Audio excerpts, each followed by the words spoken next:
you to Ozidi TV. Ozidi people are here for you. I believe you were with us last time.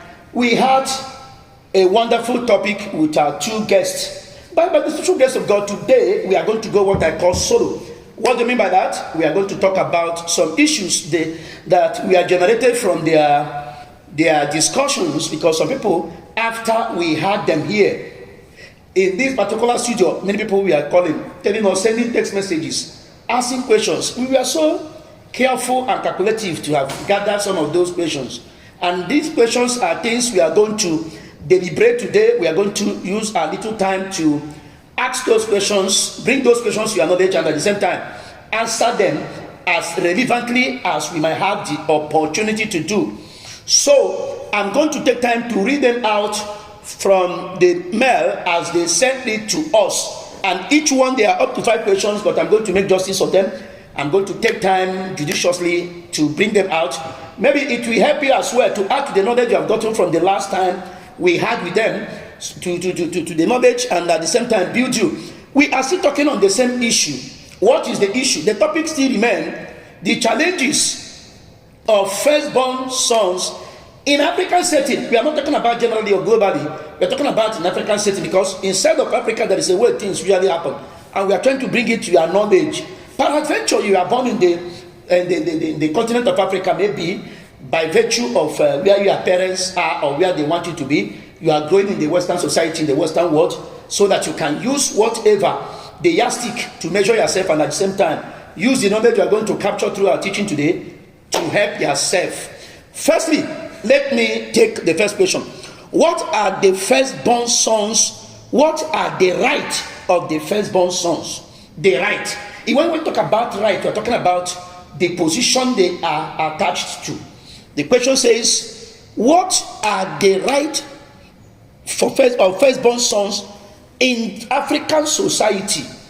A firstborn is directly or indirectly seen as the father to be, the father of the family to be.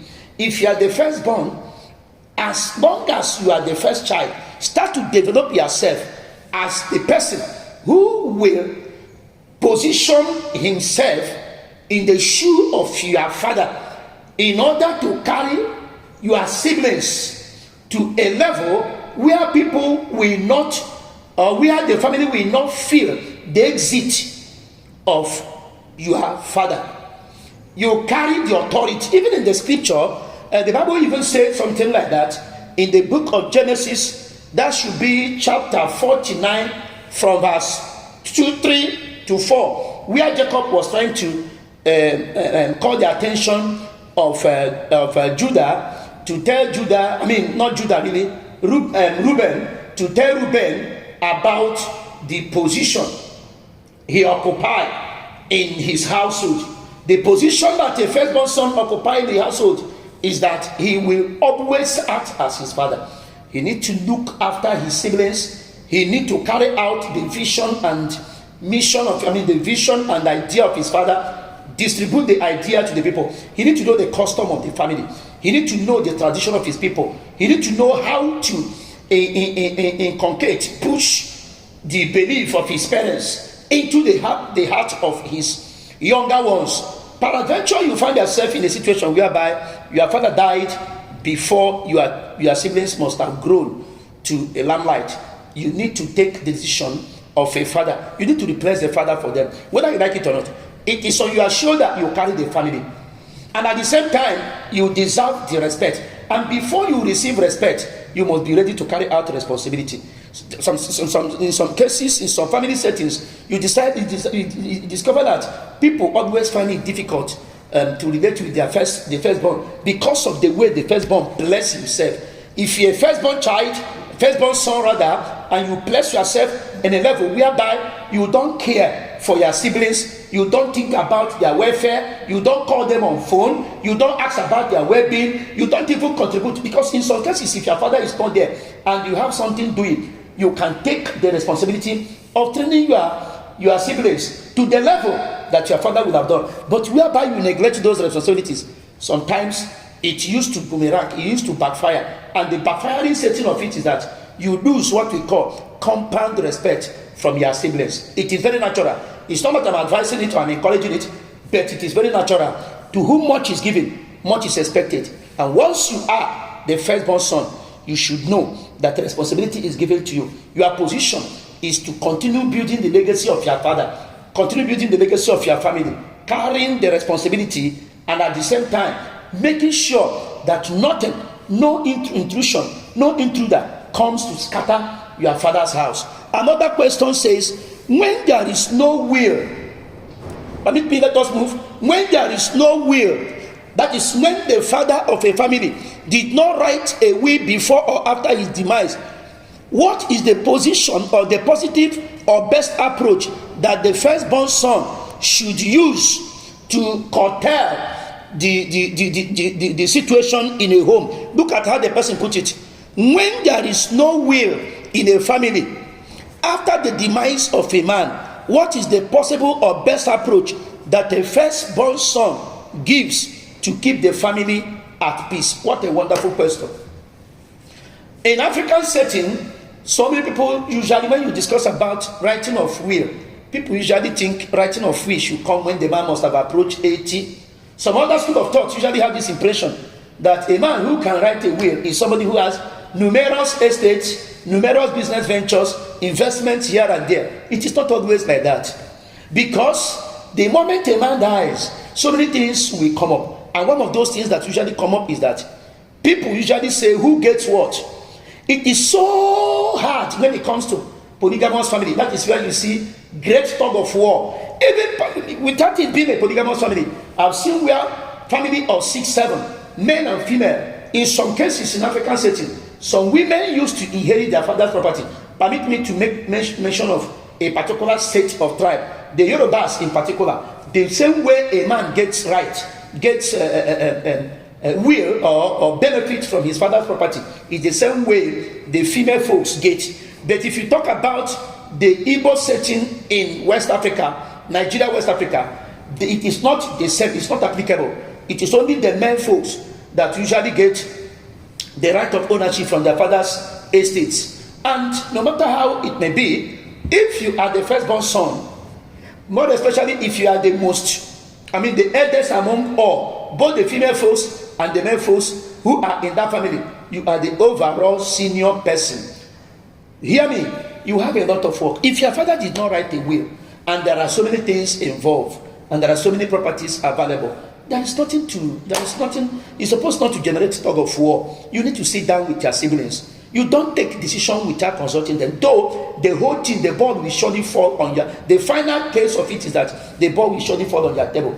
But notwithstanding that you are the bona fide authority in that family, you need to think twice before taking decision. Because no matter how you see it, somebody will surely feel offended. Somebody will surely feel cheated. Somebody will surely feel subtracted. So the best way to do it, have meeting with them. Be very sincere, because it takes sincerity and honesty, transparent honesty, for somebody to do what I want you to do now. Call them and let everybody know, Papa did not write a will. There is no lawyer that came up and said our father wrote a will. And for that reason, in my own best of knowledge, any other person can still help. This is what our father has. I have taken time to analyze them, and this is what they want. And this is the way I feel it should be done. Then you start to give who gets what. If your father is a polygamous family, just like the people who helped us to, our guests spoke last time, they said you give according to some issues. If your father's younger wife happen to have little children that are still in school, you should put that into consideration. If your own mother or any of those women are very sick and no longer in position to help themselves, you put it into consideration. No matter whatever, if there are some that are still in university and you know that your father is the one carrying the responsibility, you need to put into consideration. And at the same time, if there are some structures here and there, you must be willing to give out according to what everybody deserves. Don't surround yourself with those properties and start to say that it is how you dictate it. Carry everybody along, because it has been given to you as the first son. You need to make sure that your father's accumulated properties will not tear your family into 2 or into 3 places, depending on how many families made up that family or your father's family. Another question says, in a polygamous family, if your father dies, no, let me take this one. According to the hierarchical power they have, it says, if your father happened to be a member of a certain social cultural organization, I don't need to start to name them, a social cultural organization, and your father happened to be a full-fledged member of that particular social cultural organization, and you discover that the social cultural organization did not have anything to do with your belief, you are not the kind that accepts such thing, you don't have that kind of social cultural belief, and you later discover that your father registered your name among with them, with the confirmation that if he is no longer alive, you should occupy that position. How will you do it? No. If your father did not tell you, that is the reason why it is always good that you discover where your father belongs. You discover the societies your father belongs. You discover the social cultural organizations your father belongs. If your father, for any reason, belonged to any of those organizations and did not tell you before he left this planet Earth, and they now call you and start to tell you, so long as your father did not tell you, you need to let it be known to them that you won't belong to where your mind is not.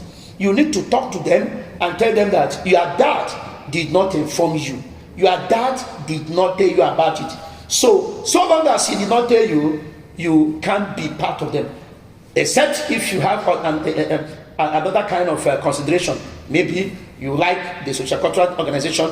But if you are the kind, maybe because of your Christian faith, because of any other faith you have, you don't want to be part of what they are doing, all you need to tell them. But peradventure your father told you before that time, it is not an issue whereby you will keep quiet until your father dies before you start to decline or start to refuse the offer of those social cultural organizations. The only thing you need to do is to tell them. I tell your father from the onset, this thing you are suggesting, this thing you are convincing me or trying to push me into, I will not accept it. It is better you tell your father why he's alive, so that he can make ways with them, instead of keeping quiet only to say no when your father must have died. Sometimes the repercussions and reactions used to be like a tug of war.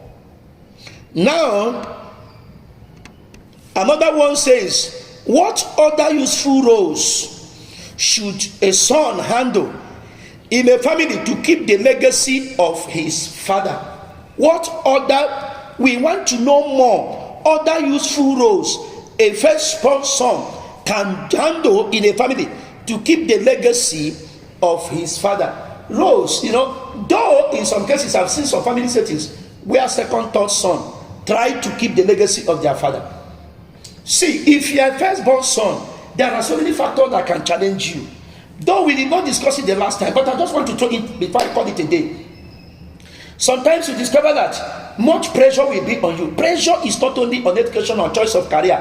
The pressures might be as a result of trying to carry the responsibility of the family, trying to meet to everybody's need, trying to meet to everybody's expectation, trying to do certain things the way it's supposed to be. I have seen people, I've seen kind of companies where a man did not handle the company well. When he dies, his son pick up, and that company start to survive the heat of economic challenges and start to survive the heat of other competitors in line with that same business. That is a good thing. Check your father's company investment. Don't allow the investment of your father to die in your hand. Instead of it to die, make sure you have an extensive kind of study in line with that particular business. Maybe you are, let's say you study political science, but your father has a transport company. You can still take some kind of off duty, learn about that transport company, in order not to allow that company to die simply because you're a politician. So as for certain things your father might leave behind, don't allow them to die. That is one of the ways, more especially his business. I've seen so many people firstborn sons, at the end of it all, they will leave their father's business legacy to crumble, to crumble. And at the same time, you will discover that they'll be dragging, the brothers will be dragging, who guess what? Nobody will have the intention to build it into a big organization. Rather, they will be dragging the leg, drag the hand, drag the head, and before you know it, the company will die with the man. So that is a major role. One of the major roles is, what had your father been using to feed the family? Don't allow it to die. If you are watching me, don't allow. I don't know whether you are part of what I'm trying to say. If your father has a big company and your father is no more and you are the firstborn son, don't allow that company to die. Make sure you put all your best. Make sure that you put all your best knowledge, reinvestment, capital base to make sure that that company stands. Another thing is this. Another person say, in a case where my father married a younger wife and my family members are pressurizing me to take over from my father so that the wife can be part of the family, am I permitted to marry my father's wife? Oh, this is a personal issue.